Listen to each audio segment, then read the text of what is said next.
She had it all: wealth, status, and a glamorous life. But when she was forced into a deadly arranged marriage, everything crumbled. Fleeing for her life, Celeste ends up clinging to the edge of a cliff, until a humble farmer named Ezra risks everything to pull her back from the brink. What starts as a rescue turns into a journey of justice, healing, and unexpected love. The morning mist lingered over the sprawling hills of Marlow Ridge, where acres of sunflower fields stretched into the horizon. It was meant to be an ordinary day for Ezra Calloway, a 28-year-old farmer who had inherited his family's land after tragedy struck 2 years earlier. A man of few words, Ezra spent his days tending to crops, fixing fences, and enjoying the solitude of rural life. But everything changed with one chilling scream. Ezra had just unhitched his old tractor when he heard it. A woman's desperate cry, sharp and raw, carried by the wind from the nearby cliffs. Without a second thought, he grabbed the coiled rope from the back of the truck and sprinted toward the sound, his boots pounding against the dirt path that twisted through the pines. When he reached the cliff's edge, his breath caught. A young woman, elegant, terrified, and utterly out of place in designer heels and a shredded cocktail dress, was clinging to a tree branch jutting from the rock wall, her feet dangling above the abyss, her golden hair whipped in the wind, and blood smeared her pale hands. Ezra didn't hesitate. He secured the rope around a thick tree trunk and, with the quiet focus of someone used to handling emergencies alone, lowered himself toward her. His eyes met hers, ocean blue, wide with panic, and he called out calmly, "Hold on, I've got you." The branch cracked slightly as he reached her. Her name was not yet known to him, but in that moment he was already anchored to her survival. Inch by inch, he pulled her toward him until she was in his arms. With strength born of years working the land, Ezra hoisted them both to safety, collapsing in the dirt with her trembling beside him. She whispered her name, Celeste Marlowe.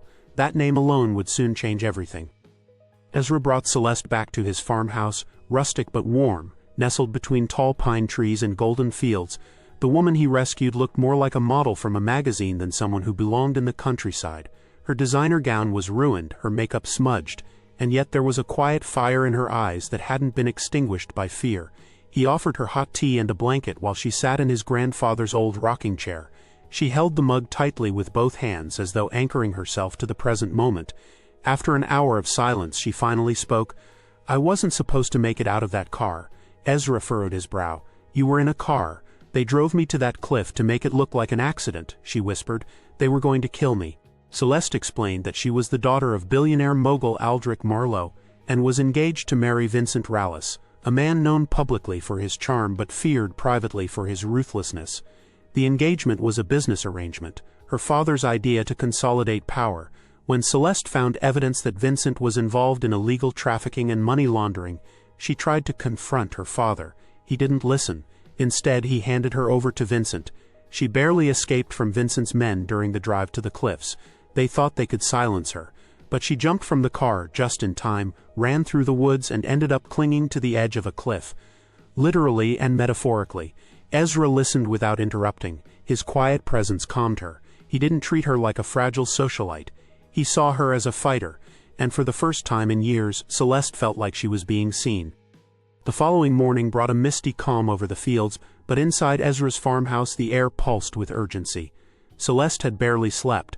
Her mind raced with fragments of trauma, images of Vincent's eyes glinting with malice, her father's chilling indifference, and the sickening sensation of falling toward death. But alongside that fear was a growing sense of resolve. She couldn't run forever. Ezra, meanwhile, had risen early and prepared breakfast, zbribud eggs, biscuits, and wildflower honey. It was a simple gesture, but to Celeste it felt like the first act of kindness she'd received in weeks. She took a seat across from him at the wooden kitchen table. "We can't just go to the police," she said after a moment. "Vincent has too many connections. Judges, cops, lawyers, they've all been paid off." Ezra nodded slowly. "So we go around them." She looked up, surprised. "You'd help me?" Ezra's voice was low but firm. "You nearly died. I'm not about to let them get away with that." Together, they mapped out a plan. Celeste remembered one person she could trust, Natalie Rodas, an investigative journalist she had befriended at a charity gala a year earlier. Natalie had a reputation for exposing corruption in high places, and she never backed down. If anyone could help them gather proof and publish it, it was her. They called Natalie using a burner phone Ezra had lying around, leftovers from his younger days before he'd gone quiet and rural. Natalie answered on the second ring.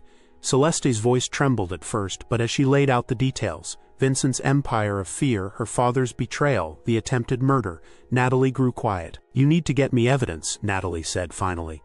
"Hard proof, something undeniable. I'll handle the rest." Ezra suggested using Celeste's name and past connection to Vincent to lure him into a controlled meeting. Celeste could pretend to regret running and ask to see him one last time. Alone.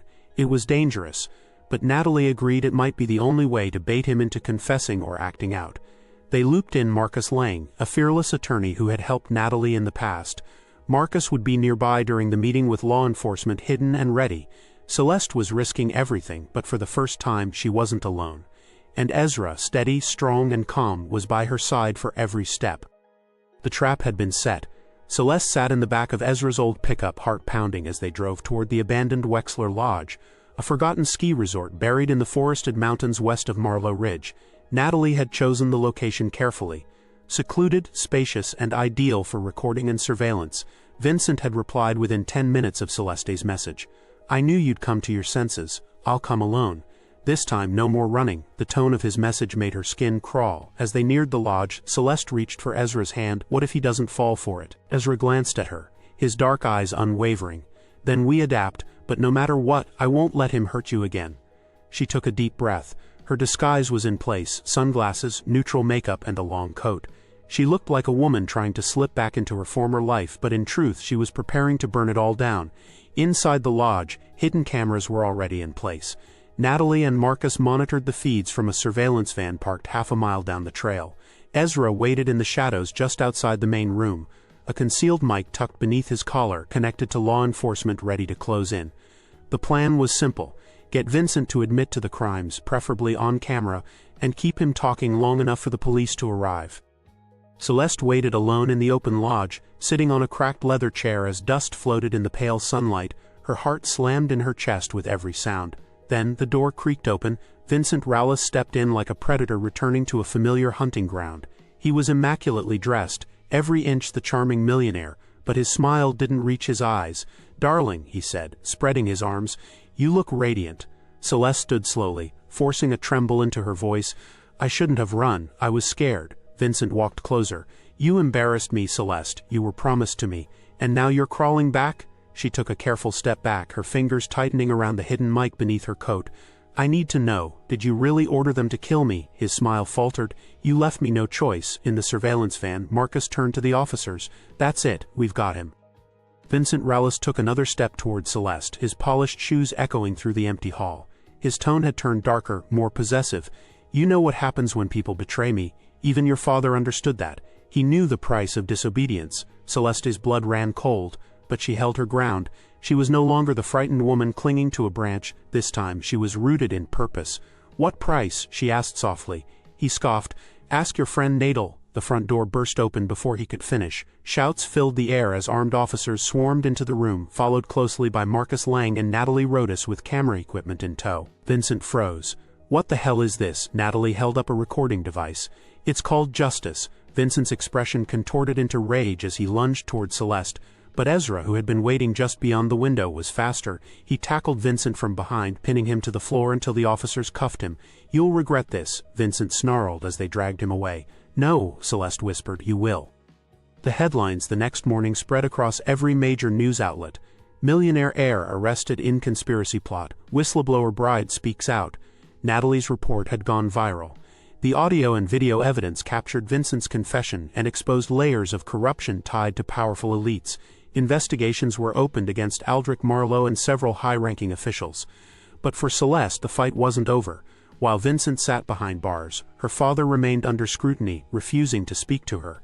That silence stung more than anything. She had once begged for his approval. Now she found peace in letting go of the need for it. Ezra stayed beside her during it all. Though the world buzzed with scandal, the Callaway farm remained a haven of quiet strength. There were no paparazzi, no shallow apologies, just fresh earth, sunrise skies, and the man who had held her hand through the fire. For the first time in years, Celeste slept without nightmares. Celeste stayed at the farm longer than planned. Days turned into weeks. She found herself drawn to the rhythm of rural life, the morning dew, the silence between the wind and wheat, the warmth of Ezra's steady presence. She helped feed the chickens, learned how to drive the tractor, and began writing a memoir with Natalie's encouragement.